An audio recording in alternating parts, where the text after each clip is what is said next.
Hey guys, welcome back to Stuff and Things. Dan here, of course. And today I want to talk to you a little bit about our gluttony and our advertising and how they just coexist in terribleness.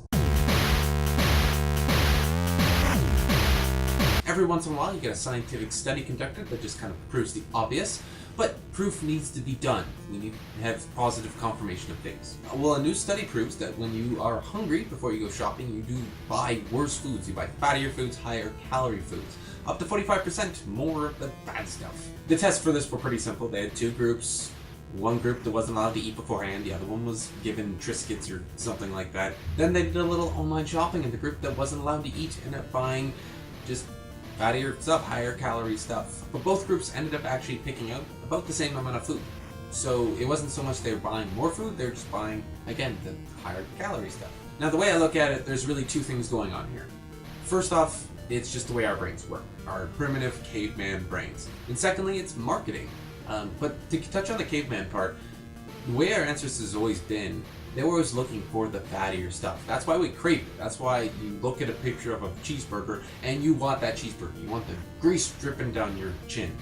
It's the way we work, because way back when we didn't have this abundance amount of food that creates the side effects that we see nowadays. The higher calorie foods provided the most bang for your buck. If you had to go somewhere and you just had to eat lettuce, you saw some, okay, I arrived in this new area, there's some lettuce, there's some berries, great. Or there's some really dumb animals that I can whack with my stick and then I can eat them and then I'll be good for days. Which one are you going to choose? Well, nowadays we're always going to choose the salad because we can just buy infinite salad. Didn't always used to be that way. So again, our brains are just kind of designed to go for the fattier stuff because that's what our primitive ancestors needed at one point. And then the second part, marketing, kind of goes in with this because marketers do tend to go for our more baser instincts. Sex sells.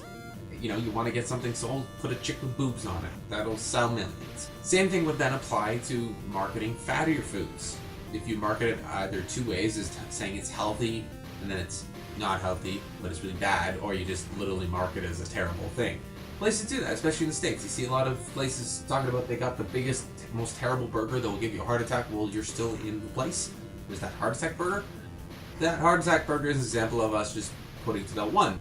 But that other example I mentioned about healthier foods, I think that's a little more insidious, and that's actually kind of going for two different things at one point. If you market something as healthy, when we go to the store and we see it, we're trying to fulfill that kind of guilty thing that we have, that we know we have to eat well, we know, because of various pressures and everything, that we should eat this better, and we do have access to better stuff all the time, so we really should do it. So they market as something as healthy, and then it's actually terrible. So, maybe you actually know it's terrible. Maybe your brain's like, I know I look at this and I see something terrible, but then it also says something good. So it's kind of like doing like a pincer attack on your brain, where you're thinking one thing and the other, and it's causing a dissonance, but you're aware of it and you just don't care and you just want it because it's delicious.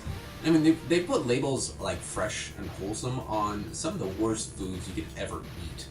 You know what? We should just really stop buying any sort of packaged foods at all. You could say maybe we should try to legislate against that, but that's kind of hard to do. I mean, they could say that they are trying to say it is a fresher ingredient than, let's say, their competitors. They're saying it's fresh compared to competitors. That would be a valid argument to use. So that doesn't really help us. But generally speaking, we shouldn't be trying to legislate things like that. We should be trying to be a little more self-conscious of what we're doing. And maybe, eat something before you go out. That was one of the suggestions of people in studies, that eat something, have an appetizer, have a snack, do something before you go out. If it takes something like that to actually help us out and steer us on the right course, it's what we need to do. That's actually something we really need to keep in mind. Our brains are just throwing so many signals at us about all the things. I mean, it's not only to do with reproduction, but food and job and our actual physical, security. There's so many signals that are being thrown out. We just need to become a little bit more aware of them. We need to pay more attention to what our brains are trying to tell us. Sometimes it's right, sometimes it's wrong. Now, if we can just learn tricks, like eating a snack before you go grocery shopping, we can conquer that, and maybe over time, actually, the signals will just die down. Or at least, hopefully, for future generations. If you're alive right now, you're probably just screwed, and you just gotta hope your kids, when you have them, will maybe have better signals in their brains? I don't know, I mean, we're talking about fighting against millions of years of evolution. It's a bit of an uphill battle, but we just gotta keep at it. Positivity and all that. So guys, what I'd really love to know from you is, what's your guilty pleasure when you go to the grocery store and you didn't grab that snack beforehand? Ice cream, chocolate bars, peanuts. Well, peanuts aren't really that bad. Let me know in the comments down below. And of course, if you like what you see, do not forget to hit the like and subscribe buttons, and we'll check you out in the next video.